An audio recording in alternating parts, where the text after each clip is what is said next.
Channels లో చర్చలకు వస్తుంటారు. ఆ చర్చలో సమస్యలకు పరిష్కారం దొరకడం ఏమో కానీ మనకు కావాల్సినంత కామెడీ దొరుకుతుంది. అలాంటి కామెడీ కాన్సెప్ట్ తో మీ ముందుకు వస్తున్నారు rocket Raghava and his team.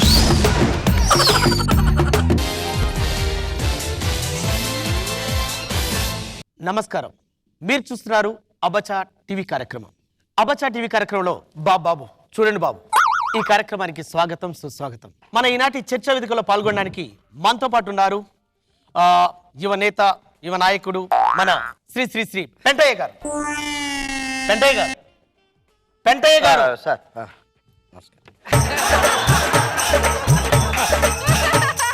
అదేవిధంగా మన ఈనాటి చర్చా వేదికలో మరో నాయకుడు మనతో పాటు పాల్గొంటున్నారు, శ్రీ గంటయ్య గారు. గంటయ్య గారు ప్రేక్షకులు చూస్తున్నారు.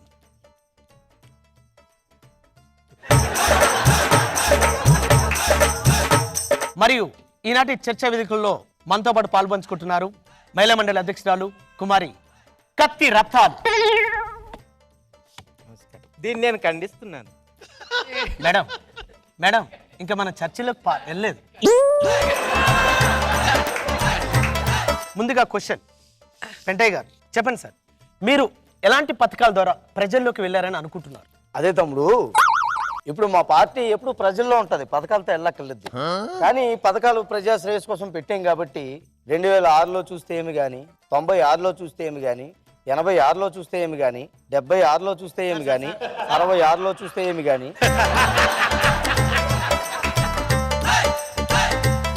సార్ 46 మీరు వెనక్కి వెళ్ళిపోతున్నారు. మరి చరిత్ర చెప్పాలంటే వెనక్కి వెళ్ళాలి కదా. మనం వెళ్ళాల్సింది ముందుకు సార్, ముందుకు వెళ్ళాలి అంతే కదా. 46లో అయితే ఏమి గాని, 56లో అయితే ఏమి గాని, 66లో అయితే ఏమి గాని, 70 ఆడు ముందుకెళ్ళమంది దాని గురించి కాదు.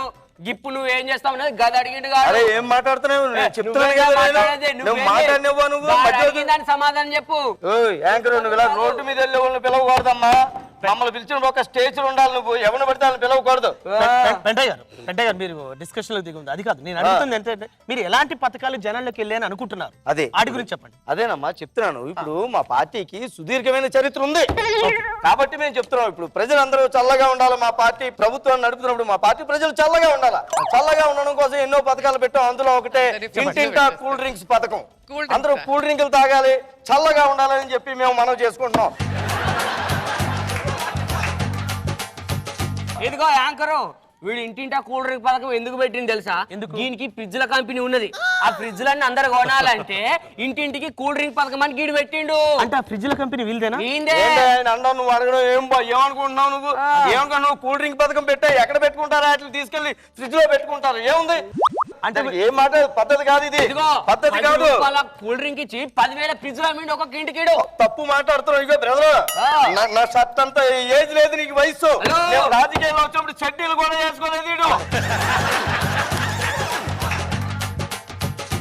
ఈ కూల్ డ్రింక్లు కుడుదల పథకాలు కాదండి మాది. కూటి కోసం ఉండే పథకాలు మావి. మేము ఏం చేసామంటే మూలన మటన్ పథకం అని పెట్టాం. అది అలా అంటే జీవహింస చేస్తున్నారు కదా, జీవహింస చేస్తున్నారు. పబ్లిక్ సాక్షిగా అందరూ చూసి చెప్తున్నారు జీవహింస మహాపాపం. ఏం మాట్లాడుతున్నావు? ఎక్కడ ఏం పార్టీ? ఏం పార్టీ? ఎక్కువ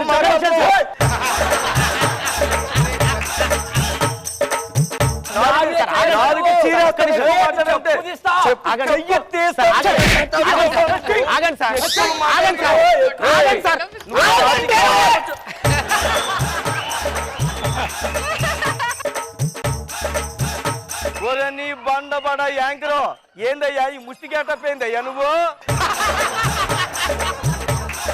అంటే మమ్మల్ని పబ్లిక్ పైనే చూస్తారు కదా సార్, కింద చూడరు కదా. మాత్రం దానికి షెడ్ వేసుకుని వచ్చేది కదా నువ్వు. సార్ అది అవసరం లేదు కదా సార్. కూర్చో చూడలేక చేస్తున్నాం మేము. లోపలికి వచ్చాను సార్ మీకు.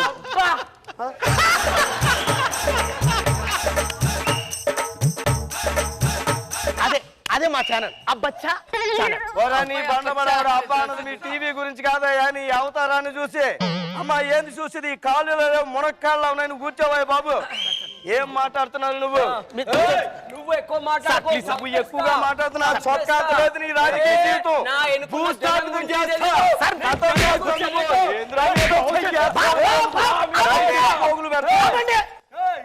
బాబు చిన్న కార్యక్రమంలో చిన్న బ్రేక్.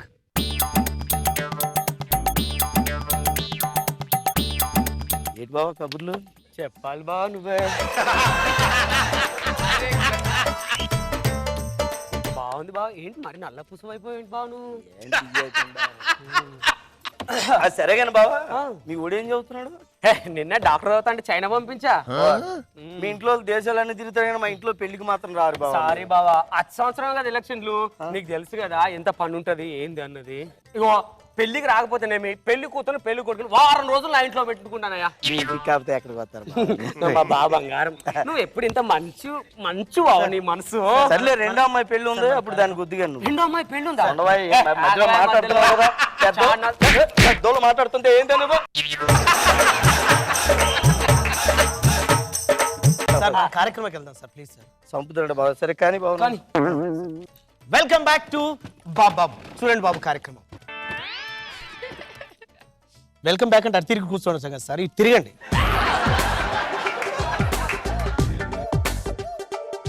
యాంకరు రోడ్డు మీద వెళ్ళి వాళ్ళని ఎప్పుడు పిలిచేలా మమ్మల్ని ఇక్కడ కచేరీలు పెట్టకు నువ్వు. తల ఎత్తుకో లేకపోతున్నావు, పబ్లిక్ ఏం చెప్పుకోమంటావు నువ్వు? ఇగో యాంకరు, చిన్న పెద్దలకు ఎవరికైనా మర్యాద ఇచ్చేటోని గీడికి పిలువు. ఎవరిని పడితే కానీ బట్ట భాష కానీ వెళ్ళవయ్యా, కూర్చోవయ్యా, నువ్వు కూర్చో. పబ్లిక్ చూస్తున్నారు. నువ్వు ఆగండి సార్, నన్ను అడిగినాను సార్ దయచేసి. నువ్వేం మాట్లాడవా? దీన్ని నేను ఖండిస్తున్నాను. మేడం ఇక్కడ ఏం జరుగుతుంది మీరు చూడట్లేదు, ఊరికే ఖండిస్తున్నా అంటున్నాను. ప్లీజ్ మేడం ఒక్క నిమిషం ప్లీజ్ అడగ. సార్ పెంటయ్య గారు మీరు చెప్పండి, ఇప్పుడు మీ హయాంలో మీరు పథకాల పేరిట ఒక 30 కోట్ల వరకు మింగేశారని అభియోగం వచ్చింది. దీని గురించి మీరు ఏమంటారు? అది యాంకర్ అలా అడిగింది. కూర్చోవయ్యా, నువ్వు అడుగుతున్నావు నువ్వు. నీకు తెలుసా? నీకు తెలుసా 30 కోట్లు తిన్నామా మేము అక్కడ? ప్రతి పైసా మేము పబ్లిక్ కోసమే ఖర్చు పెట్టాము. ఇక్కడ పబ్లిక్ కోసం ఏదైనా చేయడానికి మన ఆనాడు 1996 సంవత్సరంలో చూసినట్టయితే ఇంటింటికి ఎక్కడ కూడా ఫ్రిడ్జ్లు ఉండే పరిస్థితి లేదు. మేము ఇంటింటికి ఫ్రిడ్జ్లు పెట్టామని చెప్పి అదే విధంగా మనం చేసుకున్నాం. కూల్ డ్రింకుల పథకం కూడా పెట్టాం. కుంభకోణం గురించి చెప్పండి ప్లీజ్. 30 కోట్లు యాంకరు నువ్వు అన్నట్టు 30 కోట్లు ఇటు తిన్నాడు. ఇదిగో మా దగ్గర ఎవిడెన్స్ అన్ని ఉన్నాయి మా దగ్గర. అవును సార్, ఎవిడెన్స్ నువ్వు ఎక్కడెక్కడ రూపాయి తిన్నావో ఇదిగో చూడండి. అమ్మా నువ్వు కూర్చో తమ్ముడు. నేను చెప్తున్నాను, మాకంటే వీళ్ళ పార్టీ 14 ఏళ్లు పరిపాలించింది. 14 ఏళ్ళు వీళ్ళు 300 కోట్లు తిన్నారు. ఎప్పుడైనా అడిగేవా? లేదు. ఇప్పుడు మమ్మల్ని అడుగుతారేంటి వీళ్ళు? తప్పది. అంటే మీ దగ్గర ఎవిడెన్స్ ఉంది? మీ దగ్గర ఒక్క నిమిషం. 300 కోట్లు తిన్న ఆధారాలు మా దగ్గర ఉన్నాయి. చూపించు. ఏం చూపించు? నువ్వు 30 కోట్ల ఆధారం చూపించేది. 300 కోట్ల ఆధారాలు చూపిస్తున్నాడు. ఆధారాలంటే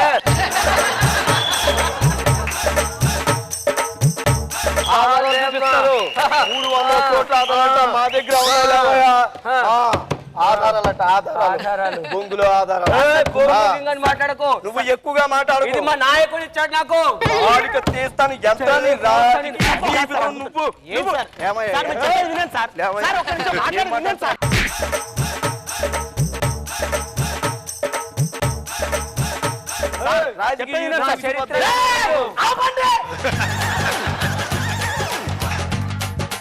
ఓరా నీ బోండా బడ ముష్టి అవతారం. కూర్చోవయ్యా బాబు, సోళ్ళకి తెస్తున్నావు. మధ్యలో బల్ల ఎక్కుతావు నువ్వు. కూర్చో.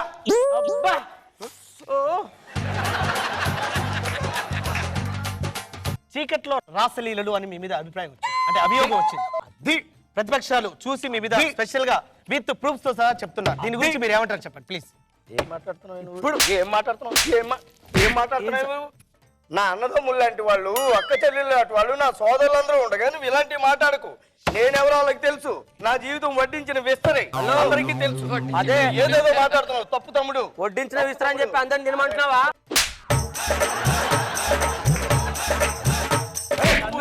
ఎక్కువ మాట్లాడు. లేడీస్ ఉన్నారు ఇక్కడ. నువ్వు ఇలా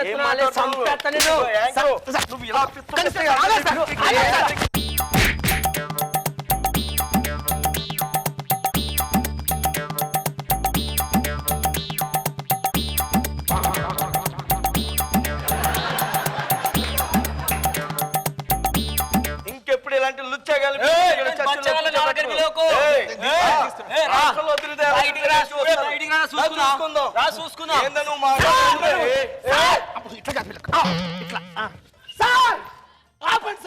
ఆపండి బాబు మీరు చూస్తూనే ఉండండి. ఈ కార్యక్రమం అయిపోయింది. బావా అయిపోయిందండి. దెబ్బలు తాకాయి బావా. ఇదిగో బాబు, అప్పుడప్పుడు మనల్ని పిలువమని చెప్పావా? రామా, ఏం పేరమ్మా నీ పేరు? నా పేరు రాము అండి. అప్పుడప్పుడు ఇలాంటి ప్రోగ్రామ్ చేస్తుండాలి, లేకపోతే పబ్లిక్ మేము ఏం చేస్తున్నామో ఎలా తెలుస్తుంది? కానీ బావా, ఈ రోజు నువ్వు మోగాడవని ప్రపంచం మొత్తం తెలిసిపోయింది బావా. నువ్వు అరవబట్టే కదా. బాబా వీళ్ళు అలా కాఫీ తాగి ఇంట్లో.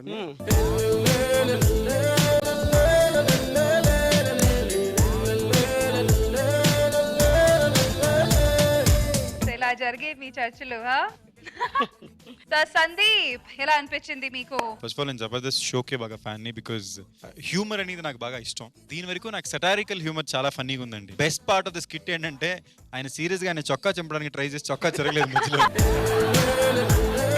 సప్తగిరి గారు, చాలా బాగుందండి. యాంకర్ టేబుల్ పై నిలబడ్డప్పుడు రత్తాలు అబ్బా అంటుంటుంది, అబ్బచ్చా అబ్బచ్చా అంటుంటుంది. Super madam. నాగబాబు సార్, అచ్చా ఇక్కడ కూడా చర్చ జరుగుతుందా సార్? ప్రస్తుతానికి ఎగ్జిస్టింగ్ పొలిటీషియన్. నిజంగా చాలా మంచి థీమ్ తీసుకున్నారు. యాంకర్ పోస్ట్ ఇప్పుడే తెలుస్తుంది. చాలా ఛానల్స్ లో న్యూస్ చదివే వాళ్ళంతా ఇట్లా సూట్ వేసుకుంటే వాళ్ళు ఉన్నారు అనుకున్నా, కానీ కింద మ్యాటర్ ఇలాగ ఉంటుందని ఇప్పుడు అవసరం ఏముంది నిజంగా అక్కడ? ఇలాంటి సందర్భాల్లో నేను ఎంట్రీ షాట్లు తీసుకుంటాను సార్. సో ఇలాంటి ఒక సిచ్యువేషన్ వస్తుందని ఎక్స్పెక్ట్ మంచి పని చేసావు, లేదా మమ్మల్ని లేదా నిలబడి చూపించాలి.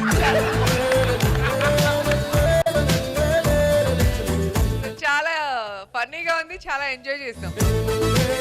నాగబాబు సార్, నిజంగా లైవ్ గా చూశాను నువ్వు రాఘవ. నేను ప్రత్యక్షంగా చూశాను ఛానల్ ముందు. వాళ్ళు అక్కడ కూర్చొని కింద టీలు తాగుతా ఇంకా వెళ్ళబోతారనమాట. వెళ్ళే ముందు ప్రిపేర్ అవుతున్నారు, కబుర్లు చెప్పుకుంటారు లిటరల్ గా. అక్కడికి వచ్చేటికి అసలు పచ్చగడ్డేస్తే బొగ్గుమంటదేమో వీళ్ళ మధ్యలో అని ఎంత బిల్డప్ ఇచ్చారు మనకు ఆన్ టీవీ. వచ్చిన వాళ్ళలో సపోజ్ ఎవరన్నా ఎందుకు వచ్చిన కాంట్రవర్సీ చెప్పి స్మూత్ గా మాడుతుంటే యాంకర్ కోపం చేస్తాడు. మీన్ ఎవడైతే మీరు చేశారు, మీరు ఈడుతుంటాడు, ఇతను ఎందుకు ఇంత సీరియస్ అవుతున్నాడు ఇష్యూలో. ఇప్పుడు ఇతను కోపం అంటే ఇతను కోపం ఎవరు సరిగా పని చేయట్లేదు అనమాట.